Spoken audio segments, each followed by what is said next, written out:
बिस्मिल्लाहिर्रहमानिर्रहीम, अस्सलाम वालेकुम। जियो न्यूज़ पर आप देख रहे हैं आपस की बात। मैं हूं मुनीफ फारूक, मेरे साथ मौजूद हैं नजम सेठी साहब। अस्सलाम वालेकुम। आज पूरी दुनिया में इंटरनेशनल वुमेंस डे मनाया गया, उसको सेलिब्रेट किया गया। वुमेन एम्पावरमेंट के हवाले से बात की गई, औरतों के हुकूक़ के हवाले से बात की गई। पाकिस्तान में ख़ास तौर पर जब इस दिन को मनाया जाता है तो हाईलाइट किया जाता है कि ख़वातीन को किस किस्म का मकाम हासिल रहा है, कौन कौन सी ऐसी ख़वातीन हैं जिन्होंने बहुत नाम पैदा किया है, चाहे वो किसी भी शोबे में हो, सियासत का शोबा हो, चाहे वो कोई एक्टर हो, फिलैंथ्रोपिस्ट हो, डॉक्टर हो, इंजीनियर हो, उन सब को आज खिराद तहसीन भी पेश किया गया।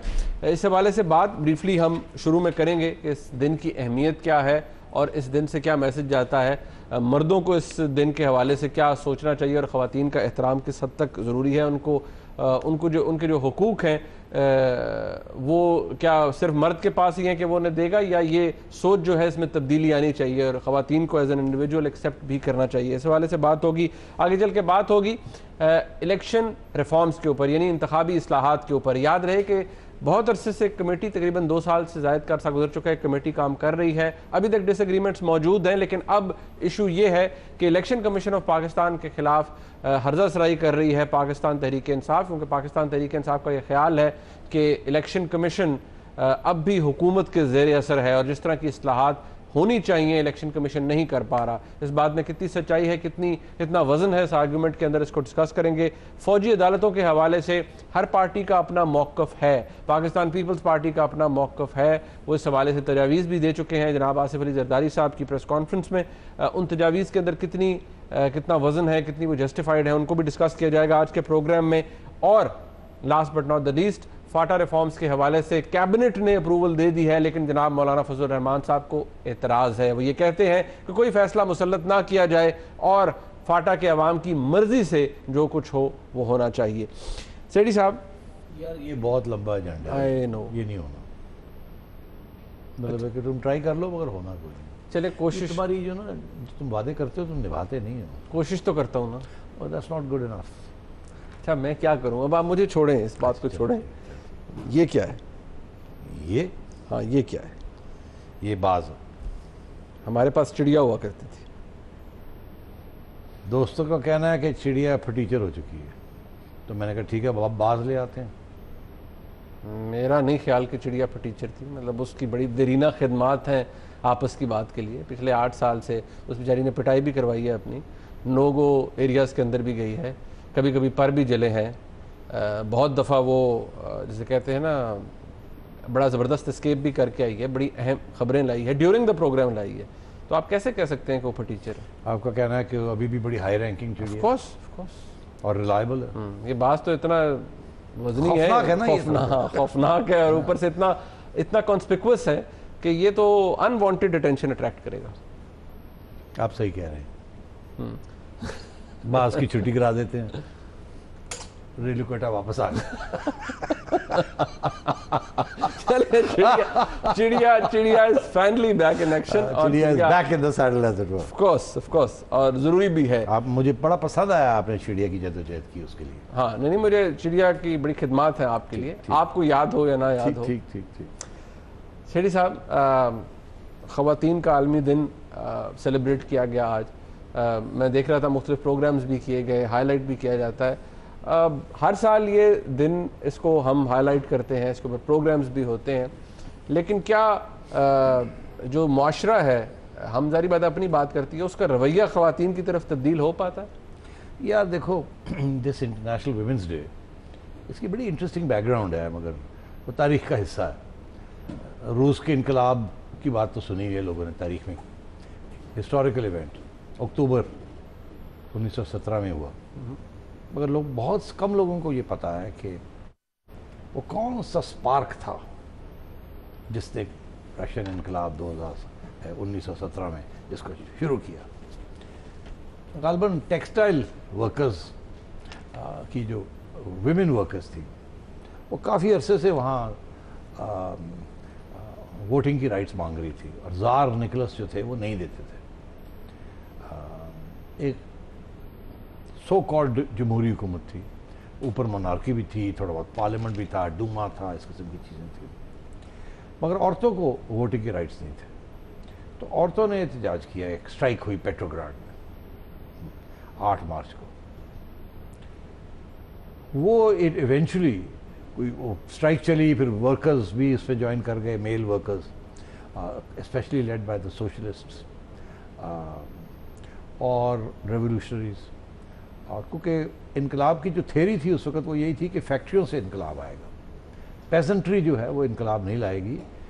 जो मज़दूर हैं वो जो फैक्ट्रीज़ में काम करते हैं, खा वो ख़वातीन हो या वो मर्द हों, उनकी जो सूरत हाल है वो बहुत ख़तरनाक है या ख़राब है, और वो सबसे ज़्यादा इनकलाबी लोग हैं। और इसलिए इनकलाबी सियासी जमातें इंक्लूडिंग कम्युनिस्ट पार्टी जो थी लेनिन की, उन्होंने उनके ऊपर उनमें काम किया, उनको उकसाया, उनको ऑर्गेनाइज़ किया, उनको लीड किया। उस सिचुएशन में 1917 में जो स्पार्क लगा, उससे पहले भी इनकलाबी मूवमेंट्स चले वहाँ, मगर वो रिप्रेस कर दिए गए। मगर ये जो स्पार्क 8 मार्च को लगा, इससे फिर 2 हफ्ते के बाद ज़ार निकलस को एब्डिकेट करना पड़ा, छोड़ना पड़ा अपनी उसकी रॉयल्टी जो मोनार्की थी। और फिर वो इनकलाब का जो लहर थी वो बड़ी, और प्रोविजनल गवर्नमेंट एक बनी। प्रोविजनल गवर्नमेंट ने फ़ौरन आके और विमेन को, औरतों को फुल वोटिंग राइट्स दी अगले माह, 1 महीने के अंदर अंदर। मगर वो फिर मूवमेंट रुका नहीं, वो फिर एक इनकलाबी मूवमेंट बनता गया जिसमें औरतों ने भरपूर हिस्सा लिया, और वो इवेंचुअली एक इनकलाब की सूरत में स्वीप कर गया Moscow and Leningrad and the other places. So बहुत, और 1925 में मेरा ख्याल यूएन ने ये 1975 में यूएन ने फिर रेजोल्यूशन पास करके और 8 मार्च को एज इंटरनेशनल वुमेन्स डे किया। सो मेरा ख्याल है 1917 से पहले मैं देख रहा था कुछ स्टेटिस्टिक्स, गालबन न्यूजीलैंड एक वाहिद मुल्क है जो कि 1893 में जिनने अपनी औरतों को एडल्ट सफरेज और फ्रेंचाइज दी। बाकी तो सारे जो मुल्क हैं, Austria 1900, Australia 1902, so Australia New Zealand were amongst the first. फिर उसके बाद सोवियत यूनियन या रशिया आया उस वक्त, फिर ऑस्ट्रिया 1919 में, बेल्जियम 1990 में, ब्राज़ील 1932, कनाडा में 1917, उस वक्त कनाडा में भी हो चुका था, चाइना 1947 इनकलाब के बाद, इजिप्ट 1956 इनकलाब नासर के आने के साथ socialist government, France 1944, Germany 1918। Germany में भी इनकलाबी मूवमेंट्स चल रहे थे इन दी अर्ली 20th सेंचुरी में, एंड सो ऑन। तो मैं ये नेदरलैंड्स में 1917, ये यूरोप में भी बहुत से लोगों ने, बहुत से मुल्कों में ये ऐसे हुआ। मैं ये समझता हूँ कि this is a historic day, and इसमें सोशलिस्ट सियासी जमातों का बहुत अहम रोल रहा है। Okay, so that's why इसको जैसे मे डे को इंटरनेशनल वर्कर्स डे मनाया जाता है, उसके पीछे भी इसी किस्म की सोशलिस्ट या इनकलाबी हिस्ट्री है। यहाँ भी इसी किस्म की सोशलिस्ट इनकलाबी हिस्ट्री है। ठीक, अब चलें, ये अब ऑल्दो ये सवाल हमारे माशरे में अभी तक है, जो मेरा इनफैक्ट बुनियादी सवाल भी ये था कि हमारा रवैया क्या रहता है ख़वातीन। हमारा रवैया तो आपको पता ही है, यहाँ तो अभी तक डिबेट चल रही है कि किस किस्म के हकूक़ एंग्लो सैक्सन यूरिस्प्रूडेंस से मिलते हैं, किस किस्म के हकूक़ इस्लाम में मिलते हैं, और ये बहस अभी तक चलती है। और फिर उसके अलावा जो प्री इस्लामिक हकूक़ हैं या नहीं हैं, लैक ऑफ राइट्स हैं औरतों के, वो साथ साथ अभी भी उसके बारे में बातें होती हैं इस मुल्क में कि ये इस्लामी कानून है या ये गैर इस्लामी है, या इस्लाम से पहले के हैं जो कि अब सो कॉल्ड इस्लामी बन चुके हैं। तो इस्लाम ने तो राइट्स दिए ना ख़वातीन को, हाँ, मगर वो कौन से राइट्स दिए, कैसे दिए?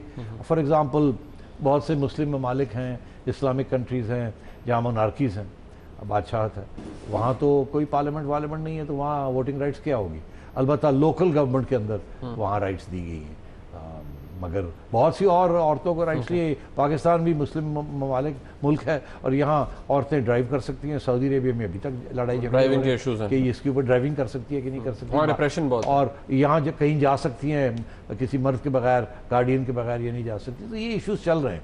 तो और अभी अमेरिका में जितना इतना बड़ा लिबरेटेड मुल्क है अमेरिका में, जहाँ सबसे ज़्यादा डेवलपमेंट हुई है औरतों के हकूक़ की रिसेंट लास्ट 2 डेकेड्स के अंदर, स्वीडन, नॉर्वे, स्कैंडिनेविया में तो बहुत डेवलपमेंट थी, मगर यहाँ कम थी कंजर्वेटिव कंट्रीज में। वहाँ भी अब डोनाल्ड ट्रंप के आने के साथ आप देखिएगा कि इसके ऊपर भी रुकावट, ब्रेक लगेगी वहाँ। उसमें डोनाल्ड ट्रंप की अपनी शख्सियत का बड़ा रोल किरदार है, बड़ा किरदार। तो मैं ये समझता हूँ, मगर एक बात मैं कहना चाहूँगा बिफोर वी मूव ऑन, यहाँ भी बड़ी जद्दोजहद रही है। राना लियाकत अली ख़ान से लेके अब तक बहुत से नाम हैं जिनका काफ़ी बहुत बड़ा कंट्रीब्यूशन है, मगर सियासी जमात पीपल्स पार्टी ने सबसे ज़्यादा इसमें कुर्बानियाँ दी हैं और इसके लिए जद्दोजहद की है।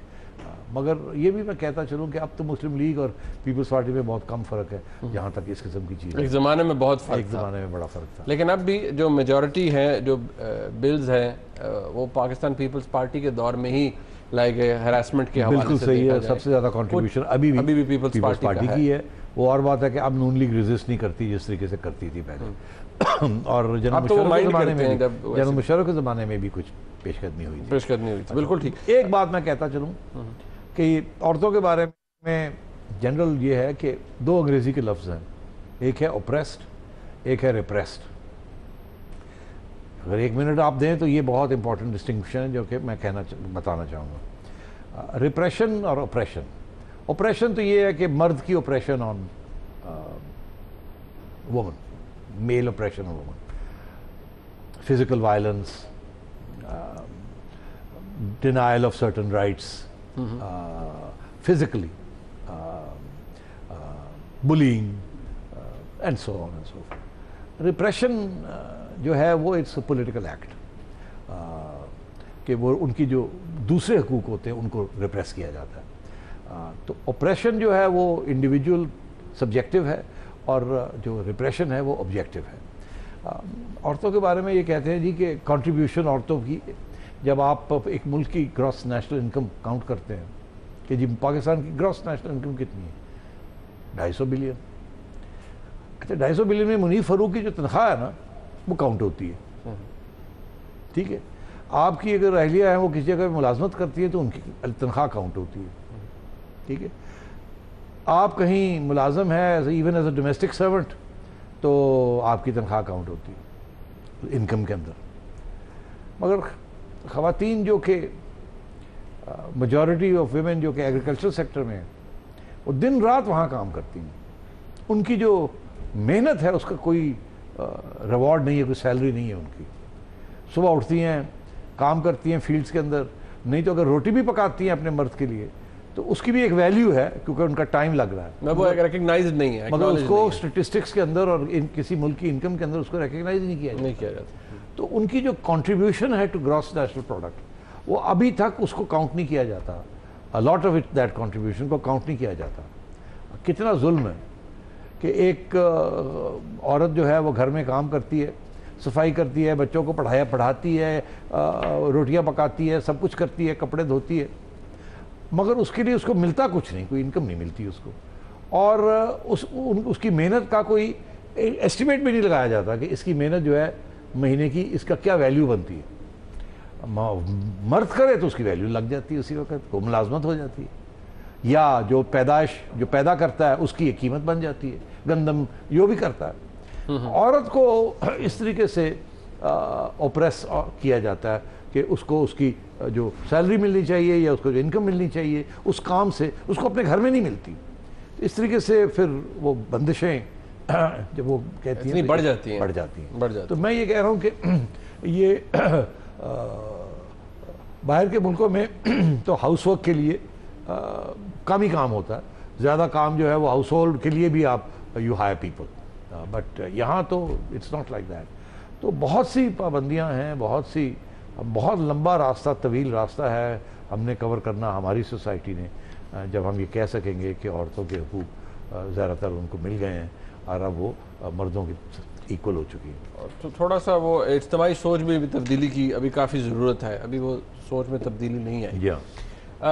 तो जाए इंतखाबी इस्लाहात की प्रपोजल्स अभी तक फ़ाइनल नहीं हुई, इंटरिम रिपोर्ट्स आई हैं जो कि कमेटीज़ के सामने हैं, लेकिन इशू यहाँ पर ये है कि हम तकरीबन 1 साल दूर हैं जनरल इलेक्शन से जो कि स्केड्यूल के मुताबिक 2018 में होने हैं। क्या इश्यूज़ हैं और इशू बन क्या गया है अब इलेक्शन कमीशन और पाकिस्तान तहरीक इंसाफ के माबैन, ये पहले रिपोर्ट देखिए, फिर इस पर बात करते हैं।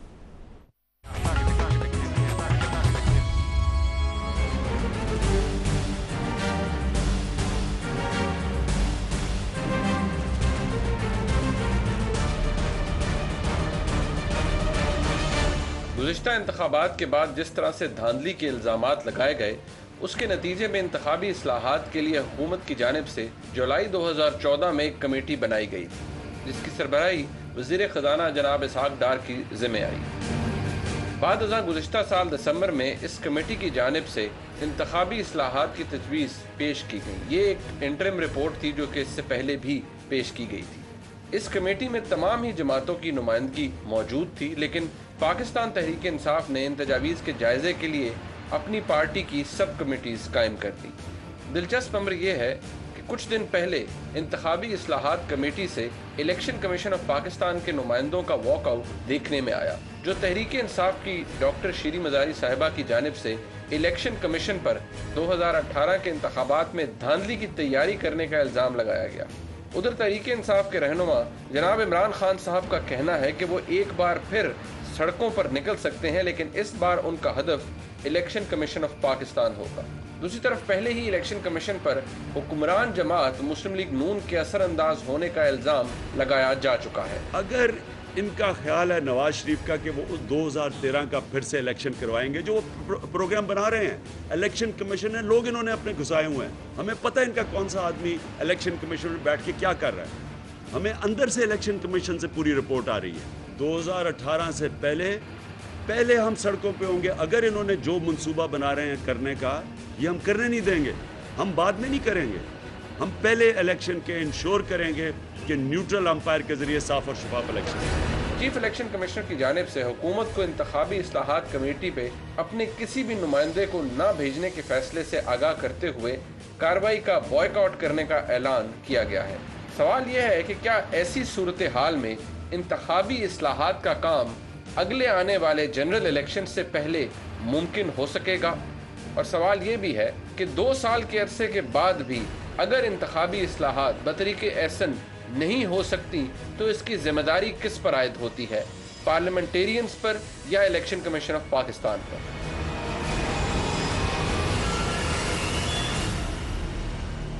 रिपोर्ट आपने देखी, इससे आपको बैकग्राउंड भी पता चल गया और जो इशू है वो भी पता चल गया। सेठी साहब, सबसे पहले बात यह है कि जुलाई 2014 में कॉन्स्टिट्यूट होती है कमेटी, 2017 में हम आ चुके हैं, इंटरिम रिपोर्ट्स आई हैं लेकिन अभी तक एग्रीमेंट्स नहीं हो रहे बहुत से मामलात के ऊपर। पीटीआई सब कमेटीज़ में उसको कर रही है, रिव्यू कर रही है।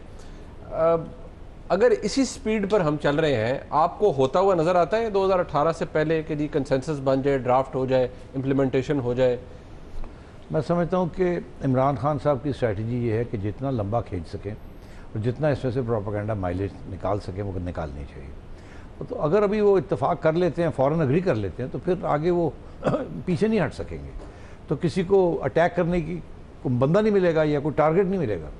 तो मैं ये समझता हूँ कि ये इवेंचुअली ये एग्री करेंगे, मगर वक्त लगाएंगे, हर छोटी छोटी चीज़ के ऊपर ऑब्जेक्शन लड़ाएंगे और हमेशा यही कहेंगे कि इलेक्शन कमीशन जो है वो धांधली की तैयारी कर रही है और तैयार है। ताकि इनका ये एक स्ट्रैटेजी रही है कि पहले से ये शुरू कर देते हैं एक इदारों के ऊपर प्रेशर डालना। It's a good political strategy कि इदारों पे प्रेशर डालना। मगर इससे सबसे बड़ा प्रॉब्लम यह है कि इदारे जो है ना, जब आप वो इदारे जो कि कॉन्स्टिट्यूशनल इदारे हैं जिसमें अपोजिशन गवर्नमेंट सब ने इत्तेफाक के साथ बनाए हैं, जब आप उनको अटैक करते हैं तो फिर आप जमहूरी सिस्टम को वीक करते हैं। या तो होना कि वो इदारे जिनके ऊपर कंसेंसस ना हो, कंसल्टेशन ना की गई हो, वन साइडेड बने हो, उनको आप अटैक करें तो फिर और बात है। मगर अगर एक कंसेंसस के साथ, आईनी कंसेंसस के साथ कि जी अपोजिशन ने और गवर्नमेंट ने कंसल्ट करना था, उन्होंने बना दिए। अब इमरान खान साहब का प्रॉब्लम यह है कि वो एक तरफ तो सड़कों के ऊपर ही is the leader of the opposition, parliament के अंदर People's Party is the leader of the opposition, ऐसे ही है ना। ठीक, तो ये प्रॉब्लम बना हुआ है खान साहब के लिए। वो चाहते हैं दोनों जगह पे वही लीडर ऑफ द ऑपोजिशन हो, मगर आईनी तौर पे दैट्स नॉट पॉसिबल। तो ये प्रॉब्लम जो आ रहे हैं, जहाँ भी आईनी बात आती है या पार्लियामेंट्री बात आती है, वहाँ वो डिसएग्री करते हैं। बट ये बात तो इसके अंदर भी तो, क्या इसके अंदर वजन नहीं है कि जो जुडिशल कमीशन ने रिकमेंडेशंस दी है, जुडिशल कमीशन ने जो तकरीबन 12 से 14 पेजेस के ऊपर सिर्फ ये बताया है कि किस तरह नाअहली थी उस वक्त के इलेक्शन कमीशन की मुख्तलिफ मामलात के ऊपर 2013 के इलेक्शन के हवाले से। अगर वो इलेक्शन कमीशन उनको दूर नहीं कर पाता तो इमरान खान साहब जायज़ नहीं है अपने मौक़िफ़? देखिए, उन्होंने कहा था ये एरियाज़ हैं जहाँ प्रॉब्लम्स हैं, इनको देखा जाए या इम्प्रूवमेंट की जाए। उन्होंने ये नहीं कहा कि ऐसे करें और ये चीज़ करके दें। तो वो अब उसके ऊपर फिर बहस हुई है। इमरान खान साहब की पार्टी का ये मौक़िफ़ है कि जी आपने बड़ी देर लगा दी, पहले पैसे बजट नहीं दिया, फिर जब बजट दिया तो बड़ी इलेक्शन कमीशन जो थी वो पूरी नहीं हो रही थी, फिर ये हुआ फिर वो हुआ, आपने पूरा साल गुजार दिया है, इसको आपको तो चाहिए था अब तक कंप्लीट कर लिया जाना। तो वो उसमें भी कोई वज़न है। मगर देखिए, ब्यूरोक्रेसी बड़ी स्लो मूव करती है। बजट्स भी ये सप्लीमेंट्री बजट्स होते हैं, बजटरी प्रोविजंस देनी होती हैं, फिर उसको इम्प्लीमेंट करना होता है। पब्लिक सेक्टर कॉर्पोरेशन से बहुत से चेक्स एंड बैलेंसेस होते हैं। ये नहीं है कि जी बटन दबाया और काम शुरू हो गया। हाँ, तो मैं समझता हूँ दोनों बातों में वज़न है। मगर और ये जो है ना, ये जो सारी जुडिशल कमीशन ने जो बातें कही थी उसकी तरफ तवज्जो बिल्कुल देनी चाहिए और उसको वहाँ सेटलमेंट्स करनी चाहिए। मगर ये जो पूरा ड्राफ्ट इलेक्ट्रल लॉ, उसमें बहुत सी चीज़ों के ऊपर तो अब अग्रीमेंट हो गई है। जहाँ प्रॉब्लम्स आ रहे हैं ना is on election rules. Election reforms के ऊपर मेरा ख्याल है मोर और लेस अग्रीमेंट हो गई है। इट्स द रूल्स एक्चुअली, जो रूल्स हैं, और उसमें एक बड़ा ख़तरनाक रूल है जिसके ऊपर अभी गवर्नमेंट पीछे नहीं हट रही, जो कि उनको हटना पड़ेगा। उसमें वो ये है कि इलेक्ट्रल रूल्स जो है वो किसी वक्त गवर्नमेंट चेंज कर सकती है। ओके, इलेक्शन कमीशन करे तो और बात है, गवर्नमेंट अगर चेंज करेगी तो आर्बिट्ररी गवर्नमेंट कैसे चेंज कर सकती है रूल्स को। तो इसके ऊपर इत्तेफाक अभी नहीं हुआ कि कौन करेगा, किस किस्म की कमेटीज होंगी। अगर किसी स्टेज पे ज़रूरत पड़ जाती है कि कोई इलेक्ट्रल रूल को चेंज करना, सिचुएशन तब्दील हो जाती है, कुछ भी हो जाता है, तो वो कैसे होगा, उसके ऊपर भी इत्तेफाक नहीं हो रहा। मुझे एक ब्रेक का यहाँ पर कहा जा रहा है, जब ब्रेक से वापस आएंगे इसी मामले पर बात करेंगे, क्योंकि कहा जा रहा है कि देखिए ग़ालिबन 1988 से इंडिया के अंदर इलेक्ट्रॉनिक वोटिंग मशीन्स को इंट्रोड्यूस किया गया और उस पर काम हो रहा है। पाकिस्तान के अंदर ये क्यों एक्सरसाइज नहीं किया जा रहा? बजट इशू हो गया है तो फिर लेने में क्यों उनको ताख़ीर हो रही है? और क्या 2018 के इलेक्शन में इलेक्ट्रॉनिक वोटिंग मशीन्स कारामद साबित होंगी, उनको इस्तेमाल किया जाएगा या नहीं? उस पर भी इशूज़ हैं। ब्रेक के बाद बात करते हैं, हमारे साथ रहिए।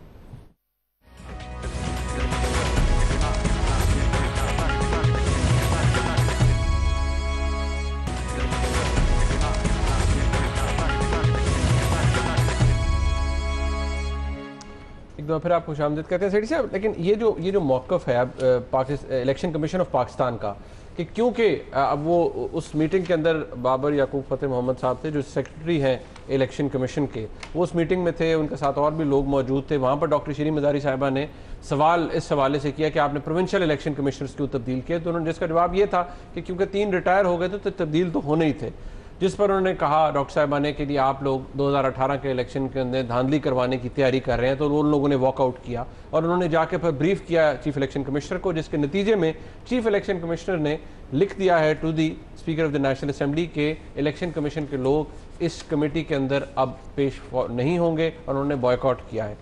ये जो टिफ है, ये वे विल दिस एंड, और ये कितना असर डालेगी सेठी साहब? ये जो एक तरफ हम कानून बनाने जा रहे हैं, तरमीम करने जा रहे हैं। देखिए, बड़ी अफसोस की बात है, अब तक कोई 100 के करीब मीटिंग्स हुई हैं, जिसमें 20 मीटिंग इस कमेटी की, जो कि कमेटी की बड़ी, जो पहले इलेक्ट्रल रिफॉर्म्स कमेटी की कोई 20 मीटिंग्स थी, फिर जो कि उसके बाद 78 मीटिंग्स हुई हैं सब कमेटी की। सब कमेटी ज़ाहिद हामिद साहब के नीचे है और वो इसाक डार साहब के नीचे, बड़ी वाली। वहाँ मोर और लेस एग्रीमेंट हो गई कि ये चीज़ कर दी है। फिर एक सब कमेटी बनी, वहाँ ज़ाहिद हामिद साहब, वहाँ भी 78 मीटिंग्स हुई हैं जिसमें इलेक्शन कमीशन ने पार्टिसिपेट किया है। तो आप समझें कि 100 से ज़्यादा मीटिंग्स में इलेक्शन कमीशन ने पार्टिसिपेट किया है और ये बदमज़गी नहीं हुई। अब जब आप मूव कर रहे हैं टुवर्ड्स द इलेक्ट्रल और पूरा तावन है इलेक्शन कमीशन से, और इलेक्शन कमीशन की जो मेंबर्स नॉमिनेट हुए हैं वो चारों प्रोविंसेस ने फेडरल गवर्नमेंट के साथ इत्तेफाक करके नॉमिनेट किए हैं, जिसमें केपी की गवर्नमेंट इंक्लूडेड है। हाँ, members of the election commission, जो मेंबर्स हैं। तो अब मुझे नहीं समझ आ रही कि इस स्टेज पे आके इस किस्म की बदतमीज़ी करना या इस किस्म की अटैक कर देना इलेक्शन कमीशन को। और सीधी सी बात थी, भैया आपने पूछा सवाल कि जी, या हमने सुना कि आपने इलेक्शन उनको ट्रांसफ़र कर दिया। तो नहीं जी, ट्रांसफ़र नहीं किया,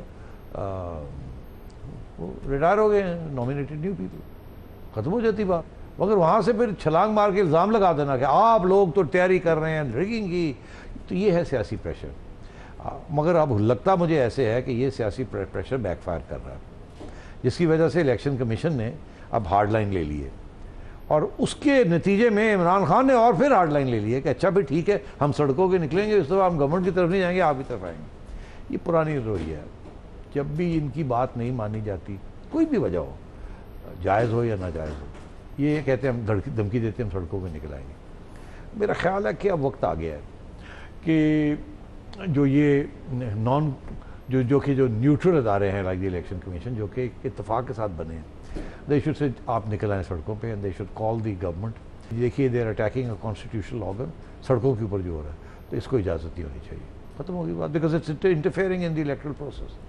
बहुत हो गया यार ये सड़कों की सियासत, हर चीज़ के ऊपर सड़कों की सियासत, हर चीज़ के ऊपर सड़कों की सियासत। तो जमहूरी प्रिंसिपल्स हैं बात बैठ के करने के, आगे बढ़ने के, कॉम्प्रोमाइज़ करने के। सिर्फ एक पीटीआई तो नहीं रह गई, पीपल्स पार्टी भी है, और भी सियासी जमातें हैं। क्या बात है, एक सियासी जमात जो है सारा वक्त धमकी, सड़कों की धमकी, सड़कों की धमकी, और इनकी सड़कों की धमकी जो है उससे क्या मिला है इन्हें आज तक? डिस्क्रेडिट ही हुए हैं ना, क्या कर लिया इन्होंने अपनी सड़कों की धमकी से, आप बताइए। वो कहते हैं अवेयरनेस दी हमने लोगों को, ये उनका पॉइंट ऑफ व्यू है। और भाई अवेयरनेस देते तो जो इलेक्शन हुए हैं यहाँ रिसेंटली, तो उससे पता चलता ना आपने क्या अवेयरनेस दी है। मैं तो समझ रहा हूँ कि अपने पाँव पे कुल्हाड़ियाँ मार रहे हैं ये अभी भी मूड, पब्लिक का मूड नहीं समझ रहे कि पब्लिक थक गई है ये स्ट्रीट पॉलिटिक्स से। बट सेठी साहब, जो जिस तरह से इलेक्शन रिफॉर्म्स का मामला आगे चल रहा है, इलेक्ट्रॉनिक वोटिंग मशीन्स का मैं इसलिए कह रहा हूँ क्योंकि हर एक ने कहा कि जी मैनुअली बहुत ज़्यादा घपले होते हैं, आरओज़ की ट्रेनिंग का इशू है, लोगों को पता ही नहीं है अंगूठे कैसे लगवाने हैं। आपको पता है ये भी एक इशू रहा है रिसेंटली कि अंगूठा भी कैसे लगवाना है बैलेट पेपर के ऊपर। आप ये बात कर रहे हैं, वो जो अभी इन्होंने सब ने मिल के एक यूनाइटेड नेशंस का एक एक्सपर्ट बुलाया जिसने अपनी फाइंडिंग्स दी हैं कि ये आपने अगर फुल इलेक्ट्रल वोटिंग की तरफ जाना है तो मेहरबानी करके 2020 या 22 या 23 की 2023 की इलेक्शन की तैयारी करें। इस इलेक्शन में पायलट प्रोजेक्ट्स चलाएं, उनमें डिफरेंट सिस्टम्स हैं इसके इलेक्ट्रल वोटिंग के, उनको टेस्ट कर लें, क्योंकि उसका बहुत वसी एक्सपीरियंस है अक्रॉस द वर्ल्ड। तो उसने ये सजेशन दी है कि अगली इलेक्शन के लिए फुल इलेक्ट्रॉनिक वोटिंग नहीं हो सकती, और हमाकत होगी, बहुत घपले बन जाएंगे, मसले बन जाएंगे, और फिर जो शोर पड़ेगा ना इलेक्ट्रल रिगिंग का, वो आपने सुना ही नहीं है। जो पिछली दफ़ा हुआ है वो कुछ भी नहीं है कंपेयर टू दिस। मैं आपको छोटी सी बात बताऊँ, मैं समझता हूँ कि मैं रीजनेबली पढ़ा लिखा आदमी हूँ, ठीक है।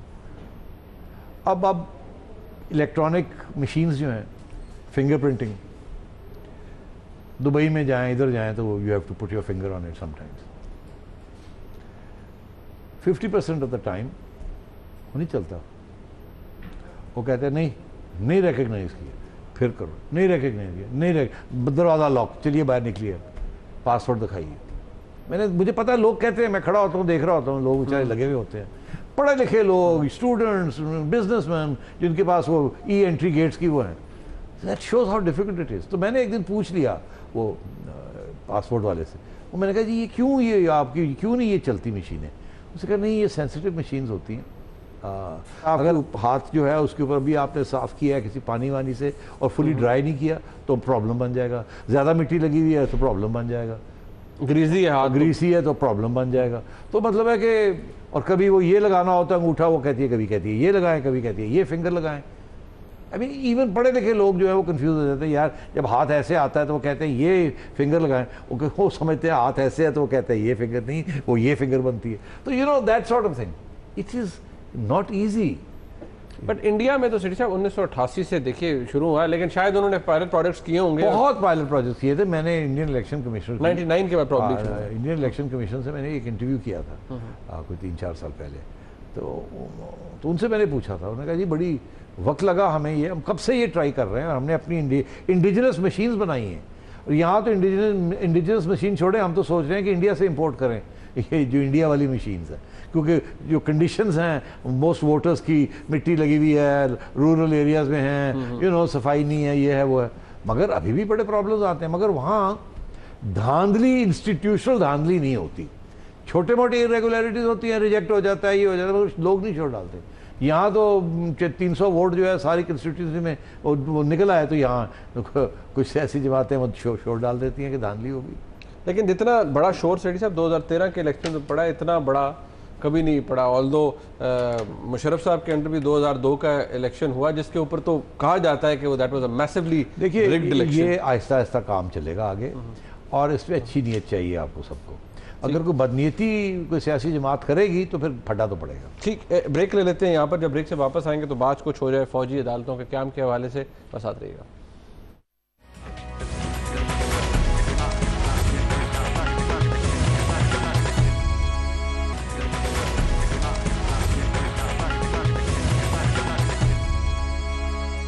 फौजी अदालतों का क़याम के हवाले से अभी तक बहस जारी है। हुकूमत का ये मौक़िफ़ है कि उनको एक्सटेंशन मिलनी चाहिए।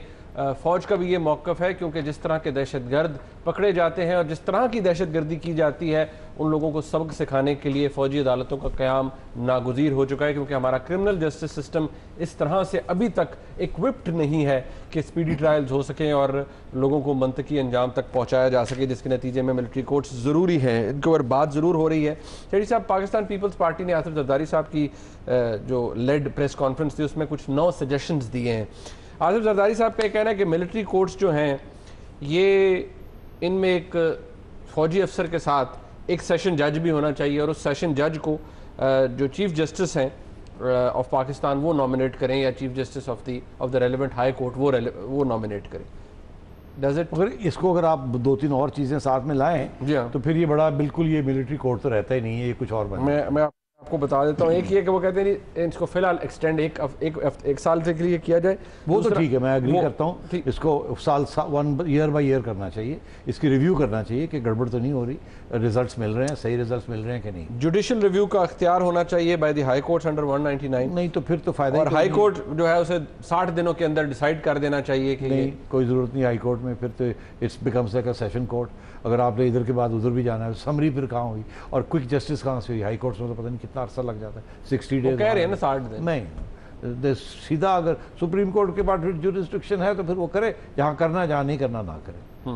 और वो कहते हैं जी एक्यूज्ड है, उसको 24 घंटे के अंदर प्रोड्यूस किया जाए बिफोर द कोर्ट पकड़ने के बाद, और एक्यूज के पास उसको ग्राउंड्स ऑफ अरेस्ट बताए जाएँ कि क्यों अरेस्ट उसे किया गया है, और ये भी कि उसको राइट हो कि वो वकील एंगेज करे। ये तीनों चीज़ें ठीक है, और तीनों चीजें, लेकिन साथ ये भी कि कानून शहादत लागू हो। नहीं, समरी मिलिट्री कोर्ट का तो मतलब ही है कि ड्यू प्रोसेस नहीं है, मतलब लॉ ऑफ एविडेंस। यहाँ गलत होगी बात, पिछले 3 चीज़ें ठीक है।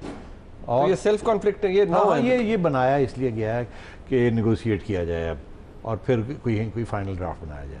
तो मैं समझता हूँ कि जरदारी साहब का जो खौफ है ना वो यही है कि पीपल्स पार्टी और डॉक्टर आसिफ जैसे लोगों को, जो कि वो ग्रे जोन में हैं, जिनके तल्लकात उन लोगों थे, सियासी जमात से भी थे, सियासी लीडर्स से भी थे, और उन लोगों के साथ भी थे जो कि बाद में जिनको टेररिस्ट करार दे दिया गया। बट डॉक्टर आसिम का मसला को मिलिट्री कोर्ट के सामने तो सेठी साहब नहीं गया ना, मगर डर तो यही है ना कि किसी स्टेज पे, देखिए अभी इतने कोर्ट चल रहे हैं, एंटी टेररिस्ट कोर्ट चल रहे हैं, मिलिट्री कोर्ट चल रहे हैं, पता नहीं क्या क्या चल रहा है यहाँ। इस सिस्टम को सिंप्लीफाई करने की जरूरत है। 2 कोर्ट एडिशनल थे, वो बंद हुए हैं, 2 कोर्ट एडिशनल। अब आप आइए मिलिट्री कोर्ट्स, मेरा ख्याल है ये मिलिट्री कोर्ट्स जो है, अगर आप एंटी टेररिस्ट कोर्ट्स को ही आप तकड़ा कर दें, और जो तो वहाँ ये सारा काम हो सकता है। मुझे नहीं समझ आती मिलिट्री कोर्ट से आपको क्या मिलेगा। एक तरफ तो अब नई पॉलिसी बनी है पुलिस इनकाउंटर्स की, तो पुलिस इनकाउंटर्स के जरिए जो जैसे आप जेट ब्लैक टेररिस्ट कह रहे हैं वो एलिमिनेट हो रहे हैं, तो फिर ये क्या ज़रूरत है?